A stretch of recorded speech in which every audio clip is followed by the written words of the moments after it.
As we wrap up another year, it's time to look ahead and talk about what I see coming for Kamloops real estate market in 2026. So just so we're on the same page, these predictions are more of a yearly tradition for fun than anything else. These are educated guesses shaped by 20 years of experience in the Kamloops real estate market and a lot of experience of seeing how national headlines translate locally to Kamloops. Things change, surprises happen, and that's half the fun of doing these things every single year. Before I jump into the predictions, I want to take a quick moment to say thank you.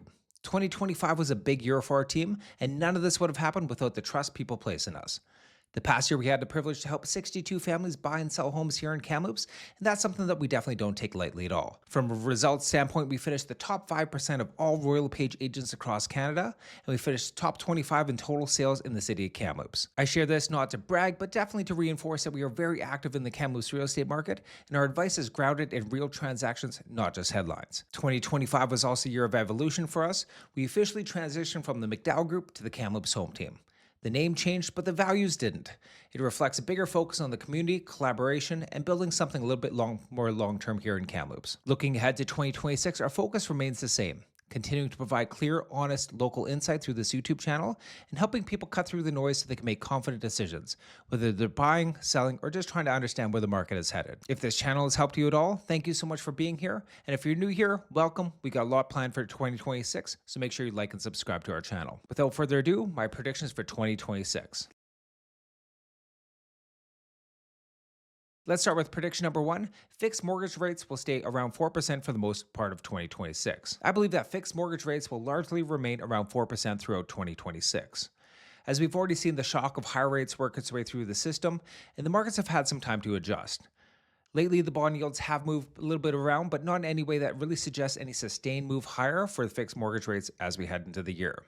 Lenders are also starting to compete a little bit harder for qualified borrowers, which tends to keep a little bit more of a downward pressure on the rates.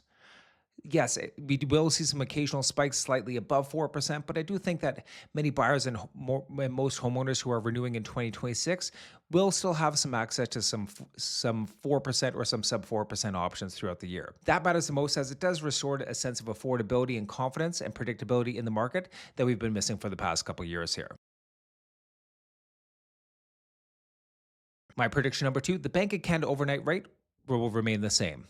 I do expect the Bank of Canada to keep the overnight rate relatively steady through 2026 at 2.25%. Inflation has cooled compared to the peak of the market here, so we may not fall perfectly into the target range that the Bank of Canada is looking for. There is no longer any aggressive force of action on either way, going up or going down for the Bank of Canada to adjust the rates any way dramatically for 2026. So most of the stability I do attribute to inflation cooling over the past couple of years here, and as long as job numbers don't go crazy in either direction, and as long as inflation remains fairly stable, I do think the Bank of Canada will be essentially nothing burger in 2026.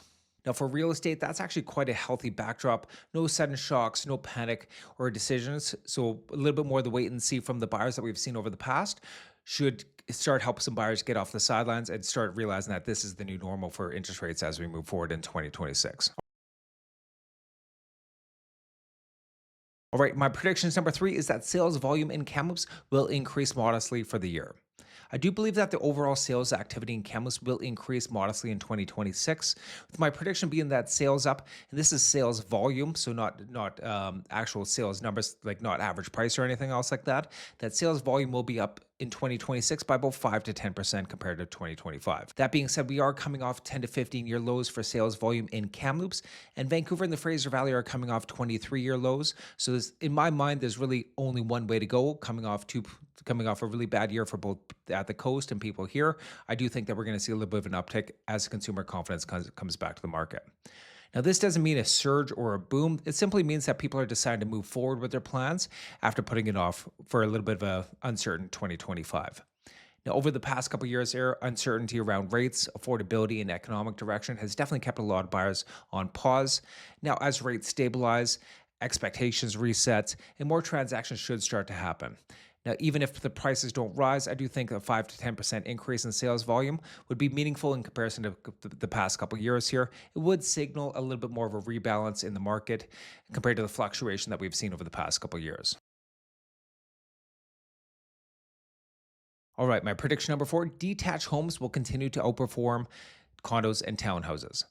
Detached homes and Kamloops should continue to outperform these other two segments for price growth in 2026. When it comes to current supply and lifestyle, Kamloops has a limited amount of detached houses relative to the demand that we have in Kamloops. As many buyers are looking for more space, yards, home offices, long-term livability.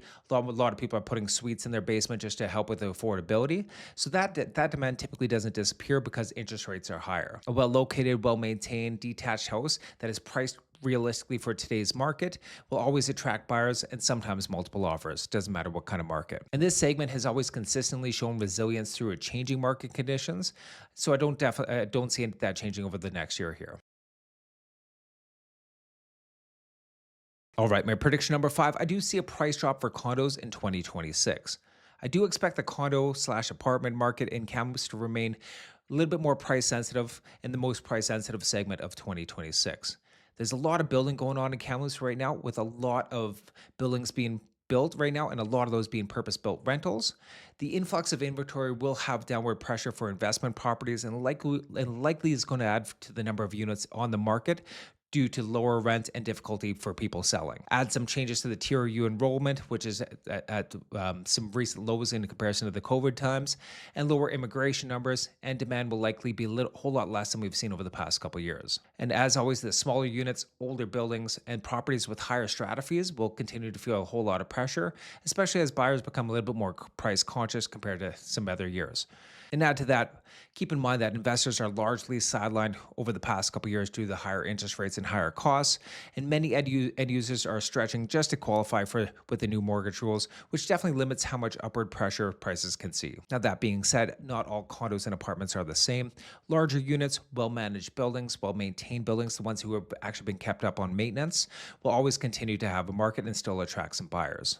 The difference is that the buyers will be a little bit more selective with the amount of increased inventory. So pricing accuracy is going to matter more than ever for this segment. My prediction number 6, I do think that rental rates are going to drop in 2026. I do expect rental rates in Kamloops to decline about 5 to 10% compared to last year. And again, this is largely due to the incoming supply to the market. During the pandemic, rents in Kamloops rose quite quickly for several different reasons. The influx of Trans Mountain Pipeline workers during that time. We had higher international student attendance at TRU.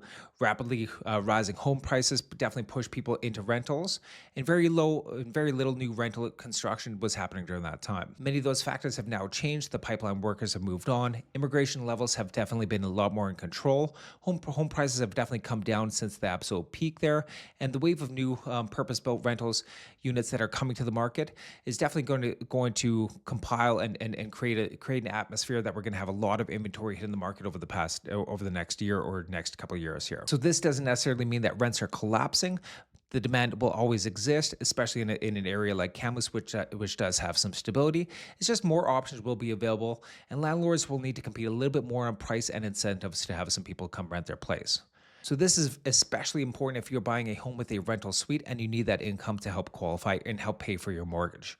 Rental income assumptions should be a little bit more conservative in 2026.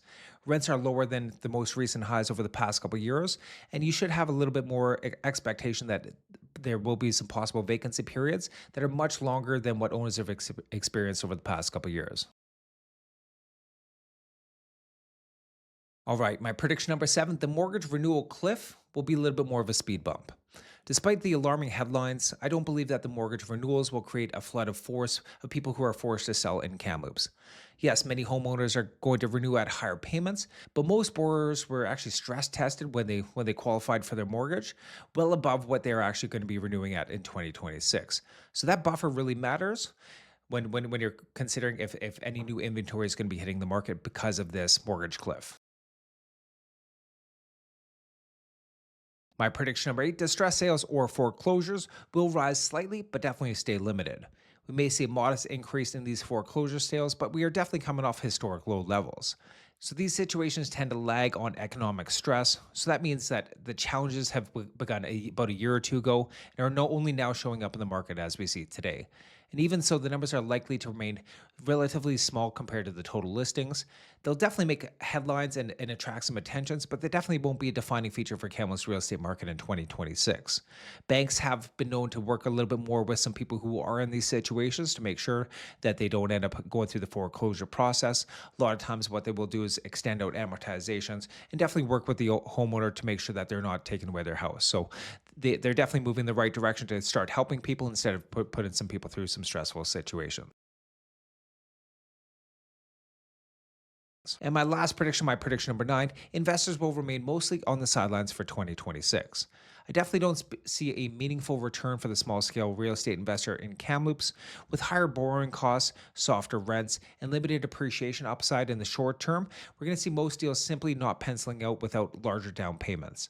The days of buying a property with 20% down and having $1,000, $2,000 cash flow definitely are a little bit long gone for now. The larger institutional players will operate a little bit differently, but the everyday investors are likely to remain fairly cautious in this year. For 2026, Camus remains to be driven primarily by the end user rather than speculation.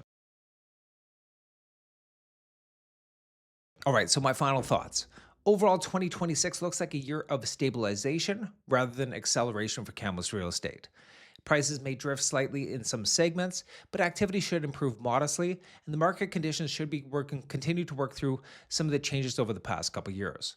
Now, that's not a bad thing, as healthy markets tend to not move in a straight line. People will continue to buy and sell real estate in every single type of market.